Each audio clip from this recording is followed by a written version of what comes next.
Magandang hapon po sa lahat. Narito na naman po kami upang magbahagi sa inyo ng napapanahong ulat tungkol sa implementasyon ng Social Amelioration Program. Sa hapon pong ito, makakasama natin si DSWD Undersecretary Rene Glenn Paje upang magbigay ng pinakahuling impormasyon tungkol sa SAP at sa iba pa pong programa ng departamento. Magandang hapon po, Yusek. Magandang hapon, Irene. At magandang hapon din sa lahat ng nanonood ng ating programa ngayong hapon. Nais po nating ibahagi sa inyo na sa ngayon ay nasa 96% na po ang ating naabot na target para sa ikalawang bugso ng ating Social Amelioration Program. Ayon po sa ikadalawa ng Setyembre na report ay mahigit 82 billion pesos na po na naipamahagi ng DSWD sa pamamagitan ng manual at digital payouts sa halos 13.7 million na pamilya na benepisyaryo ng ating Social Amelioration Program. Kabilang dito ang mahigit 1.3 million na benepisyaryo ng 4Ps, ang halos 6 million na low-income non-4Ps na pamilya, mahigit 3.2 million na mga waitlisted, left out, low-income, non-4Ps na pamilya sa buong kapuluan at mahigit din 1.8 million na mga waitlisted na pamilya mula sa mga ECQ areas. Idagdag pa natin dito ang 169,939 na mga TNV at PUV drivers sa buong bansa at 46,617 na mga drivers mula rin sa ECQ areas. Bukod po sa emergency subsidy, ay patuloy ang DSWD sa implementasyon ng iba't ibang regular na programa nito. Nakapamahagi na po tayo ng pinansyal na tulong sa ilalim ng Assistance to Individuals in Crisis Situation o AICS sa 371,346 na mga kliyente at ang kabuuan po nito ay nagkakahalaga ng higit na 1.6 billion pesos. Kabilang sa mga tulong na ito, ang medical, food, transportation at burial assistance at iba pang support services para sa ating mga nangangailangan na kababayan. Samantala, mahigit 2.8 million na ang indigent senior citizens na nakatanggap ng kanilang pension sa ilalim ng Social Pension for Indigent Senior Citizens Program o yung tinatawag nating SOCPEN ng DSWD. Ang kabuuan din po nito ay nagkakahalaga ng mahigit 8.4 billion pesos. Bukod dito, ang DSWD ay patuloy na namamahagi ng family food packs sa mga lokal na pamahalaan upang tulungan silang matugunan ang pansamantalang pangangailangan ng pagkain ng kanilang mga nasasakupan.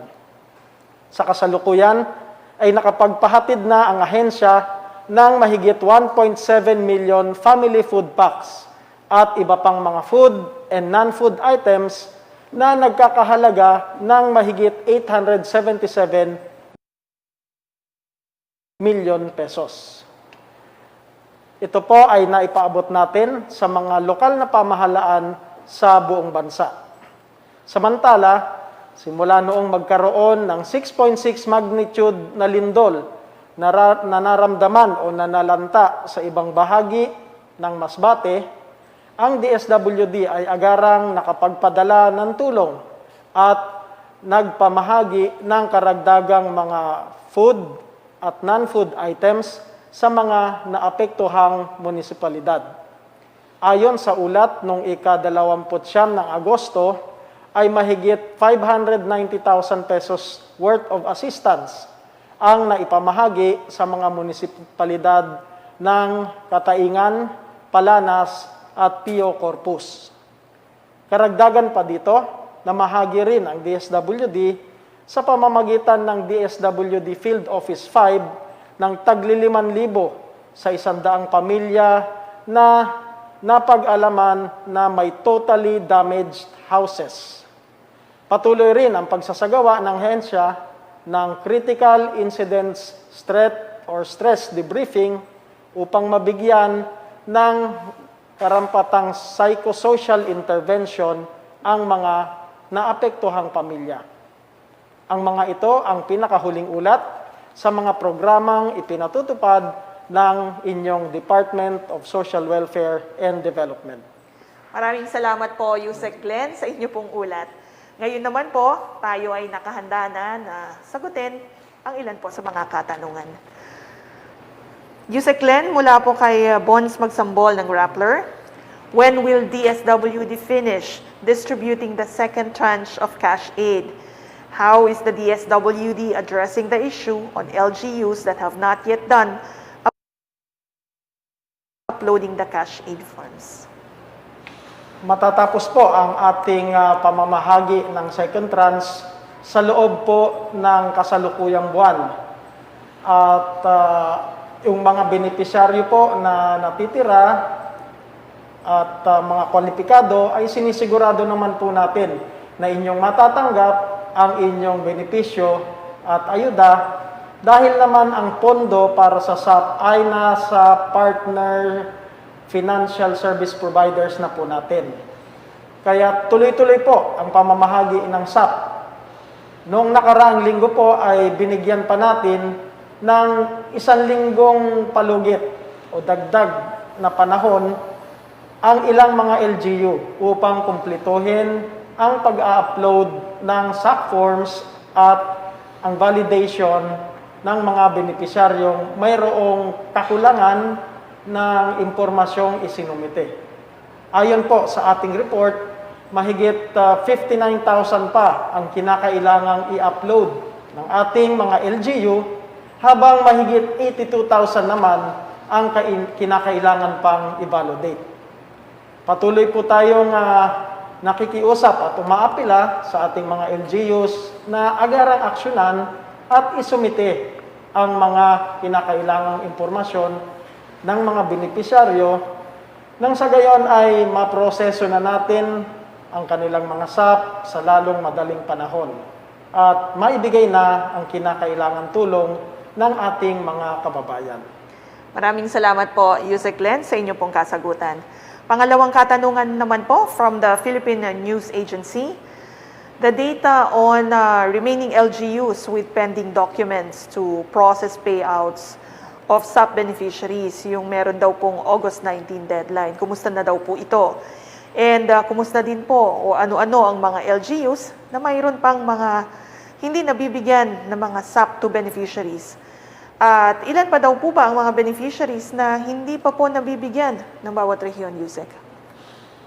Tulad po ng nabanggit natin dati, ay mahigit 59,000 pa ang kinakailangang i-upload ng ating mga LGU, habang 82,000 naman ang dapat pa na i-validate. Ang mga LGUs na to ay matatagpuan po sa NCR, Regions 3, 4A, Region 6, at Region 9. Mga katanungan po. Maraming salamat po, Yusek, sa inyo pong kasagutan. Magdako naman po tayo sa pangatlong katanungan mula po sa ating social media account. Yusek, ang tanong po ay waitlisted daw po ang asawa niya, pero nagka-problema po kasi dahil member ng 4Ps ang nanay niya. Bakit daw po ganon? Siyempre, may sarili na rin daw po siyang pamilya, nakabukod daw po ng bahay at malayo sa kanilang nanay. Kahit na piso, hindi daw po nakatikim o hindi daw po sila nakakuha ng ayuda. Ano po ang kasagutan natin dito, Yusek? Ang kalagayan po niya ay dapat nating tignan ng mabuti muna. Siya po ay nakahiwalay sa kanyang pamilya at siya rin po ay makonsidera natin na isang independent na beneficiary na rin.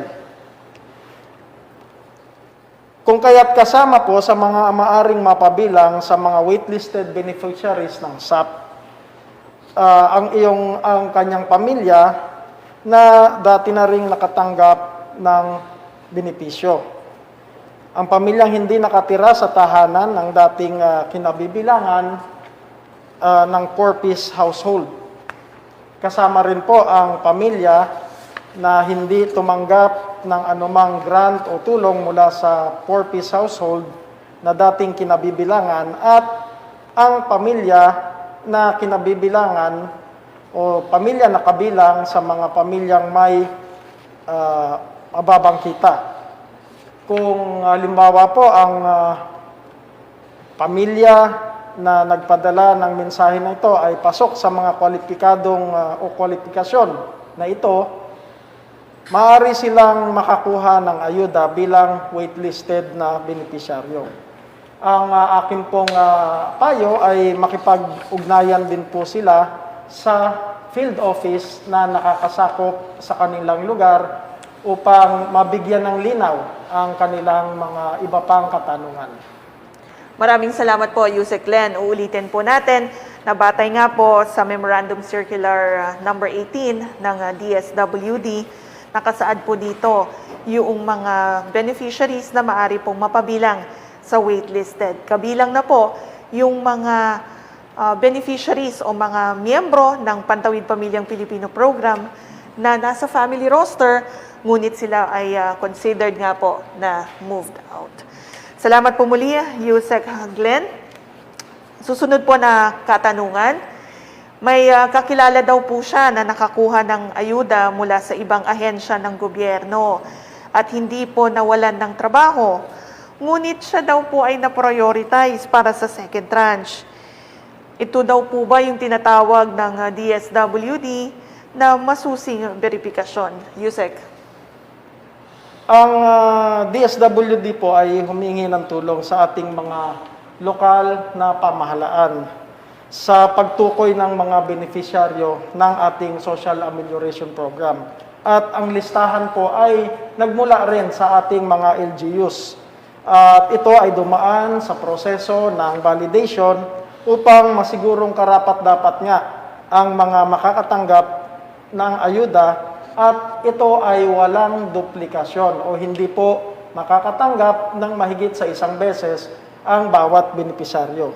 Kung mayroon po kayong kakilala na hindi kwalipikado, ngunit nakatanggap ng SAP, mangyari lamang po na i-report sa DSWD upang agarang ma-validate ng ahensya at kung mapapatunayan na hindi sila karapat-dapat, ay kailangan nilang ibalik ang halaga o ang ayuda ang kanilang natanggap. Gayon din, maraming maaring masampahan sila ng kasong administratibo o sibil o maaring maging criminal case din. At pwede ring matanggal ang posisyon, matanggal sa posisyon ang mga opisyal ng lokal na pamahalaan na napatunayang nagbigay ng ayuda sa mga hindi karapat-dapat na benepisyaryo. Salamat po muli, Yusek Glenn, sa inyo pong kasagutan. Meron rin po tayong mga tanong na nakalap mula sa ating official Facebook account. Ang unang katanungan po dyan ni Yusek, mula sa beneficiary na taga Parañaque. Ang Cebuana Parañaque branch daw po o isang payout center ay kumukolekta ng 250 pesos para sa insurance. Ano pong kasagutan natin dito, Yusek? Tinawag na po ang atensyon ng ating financial service provider, ang ating FSP partner sa StarPay hinggil dito sa at pinaalahanan po natin na ang Cebuana Luwiliar branches sa Parañaque ay huwag na dapat kolektahin ang nasabing halaga. Hindi po sila dapat mangolekta ng ganong halaga. At ang insurance ay standard sa mga Cebuana branches, subalit ito ay hindi ipinatutupad para sa mga benepisyaryo ng Social Amelioration Program. Kung may katanungan pa po kayo hinggil dito, ay maaaring makipag-ugnayan sa StarPay hotline at ito po ang kanilang numero 0950-8333-7827. At ang mobile number ay 0950-986-7827, 0921-777-7722, at 0939-600-0020.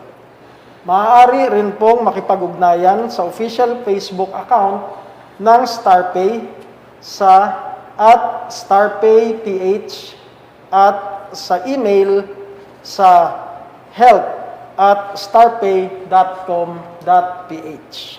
Muli maraming salamat po, Yusek Len, sa inyo pong kasagutan hinggil sa katanungan po na iyan, kung saan sila po ay nag-verify lamang po, no, kung meron bang karagdagan na cost yung pong kanilang pag-cash out ng ayuda. At gaya nga po ng nabanggit nyo, itong insurance cost na ito ay hindi po dapat singilin sa ating mga SAP beneficiaries. Susunod po na katanungan, Yusek, mula naman po kay Crisela ng Bulacan.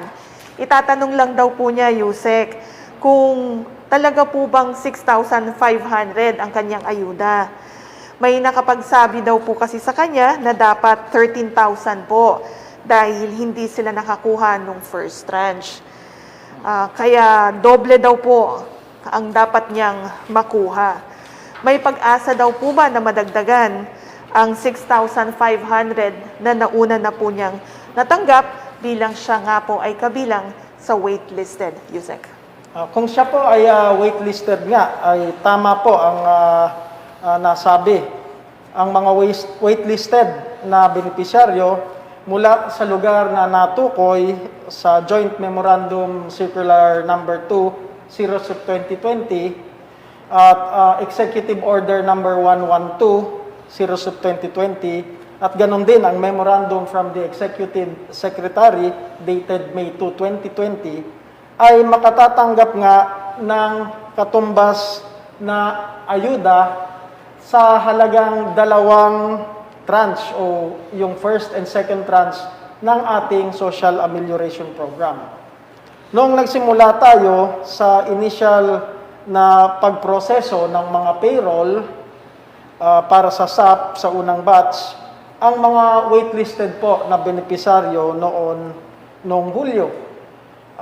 Isang tranche lang muna ang ating naproseso. Ito ay nasundan ng pangalawang tranche o pangalawang payroll para sa second tranche. Kung kaya't may mga waitlisted na beneficiary na 2 tranche po ang matatanggap. At kung hindi niya tatanggap yung paunang benefits niya sa first tranche, ay sabay na matatanggap niya ang first tranche at second tranche. Depende po kung saang batch sila na-i-endorse. Sa issue naman po ng kliyenteng nagpadala ng mensahe, ay maaari pong nasa initial batch siya o sa initial batch niya na isumite ang payroll, kaya't isang tranche muna ang natanggap niya. Makatatanggap po siya muli ng mensahe kung kailan matatanggap ang second tranche o ang pangalawang yugto ng ayuda. Nais lamang po natin na idagdag na kung ang waitlisted na benepisyaryo ay napag-alamang na duplicates dahil nakatanggap mula sa Department of Agriculture o kaya Department of Labor o iba pang mga ahensyang nagpapatupad din ng SAP, ay hindi na po siya makakatanggap ng karagdagang ayuda. Salamat po, Yusek, sa inyo pong paliwanag. Mahalaga po, no, yung nabanggit ni Yusek na kung siya naman po ay kabilang nakatira sa lugar na kabilang sa mga ECQ areas, 2 buwan ang equivalent to 2 months ang tatanggapin nila. Hintayin na lamang po yung pong karagdagan. Provided again, gaya nga po ng nabanggit ni Yusek, na siya po ay hindi duplicate. Maraming salamat po muli, Yusek. Susunod po na katanungan. Mula naman po sa isang beneficiary sa Region 4A. Sana daw po, Yusek, ay maimbestigahan ang kaso sa kanilang lugar dahil 3,000 pesos lamang po ang nakuha niyang ayuda imbes na 6,500 pesos. Hinati daw po kasi ng barangay ang ayuda para daw po mas maraming mabigyan sa kanilang lugar. At Yusek, iniutos din po daw ng kanyang barangay official na kapag may mag-interview sa kanya ay sabihin lang po na 6,500 pesos ang nakuha kahit naman daw ito ay kulang. Yusek. Hindi po maaaring ganon ang gawin, hindi maaaring hatiin ang halaga ng SAP. At yan po ay ayon sa batas. Ang ayuda po ay nakalaan para sa isang pamilya. Kung ano po ang halaga ng dapat na matanggap ng isang benepisyaryo, ay hindi po ito dapat mabawasan. Hinihikayat po namin na ang nagpahatid ng mensahe na ito ay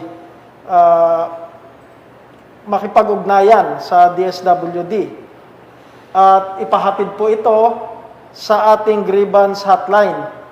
Ang inyo pong pangalan at iba pang detalye ay pakisabi lamang po upang agaran naming ma-verify ang inyong concern. At makipagtulungan din po tayo, makikipagtulungan din po kami sa CIDG. At kung mapatunayan na may katotohanan ang aligasyon, ay may katumbas po na parusa ang barangay official na inyong tinutukoy.